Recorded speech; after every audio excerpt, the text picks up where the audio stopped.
This morning, I joined Victor Martinez, the Allentown, Pennsylvania-based radio host with a massive Latino listenership, and I joined him live in studio, where I got to speak to voters directly about whether Kamala Harris's gender might guide their decisions at the ballot box.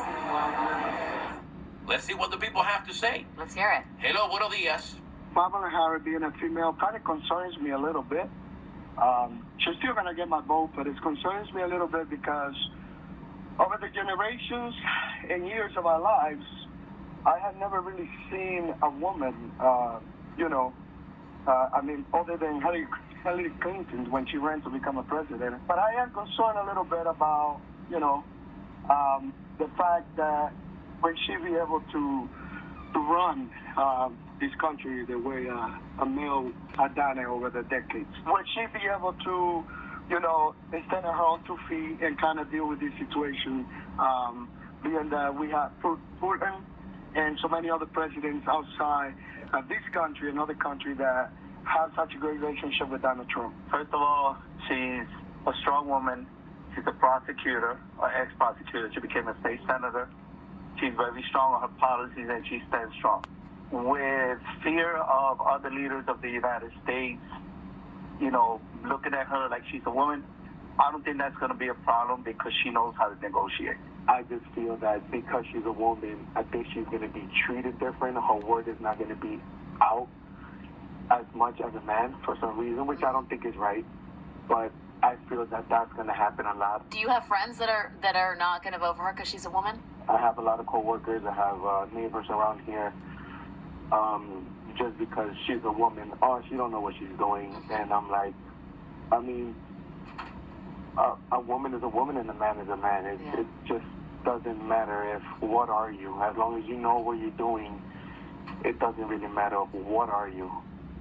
This listener is writing on Facebook that the reason why we get those calls for people who are scared is because they hear from the media and they hear from Trump how weak as a country we are. We are weak. We are weak. And so that together with a female, right, the perception that females are weaker than men. So that's point. Fascinating. That's a super fascinating point. I mean, the phones are ringing. People want to talk about it. I can tell you that I've been doing this for 30 years. I've worked in different markets. The level of engagement from the Latino community like this, wanting to talk about, wanting to express themselves, wanting to participate, I have never seen it to this level. Interesting. I will go even further. I will dare to say, at least within the Latino community, that people are more engaged now than when Obama was running. I think it's the drama. The drama. And with Latinos, we like telenovelas. This is one hell of a telenovela. Yes, I will leave you with this. You may hear a lot of Latino men being very macho and, I like Trump. I would like to see how many of those Latino men are influenced by their wives and by their daughters. Or their mothers. Because we Latino love to say that we're the boss and we're the man.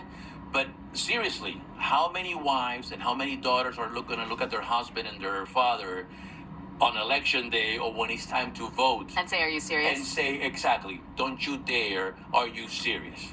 And how much, again, from the mouth out and from the door out, they're, but inside, once you're with your wife, once you're in with your daughters, how many of those guys by them? In an effort to focus on exactly the phenomenon that Victor Martinez is describing there, the Harris campaign recently launched this ad. It is part of Harris's $3 million Spanish language radio campaign. Bueno, sé que te gusta Donald Trump. Ay, mija. ¿Pero ves cómo insulta a los inmigrantes? Hombres como tú. Nos falta el respeto. Mira lo que le hizo a los derechos de las mujeres. ¿Y si gana otra vez? ¿Cómo será mi futuro entonces? Papá, te necesito a mi lado. Coming up, Philadelphia Council member Isaiah Thomas joins me to talk more about this election and gender gap. Stay with us.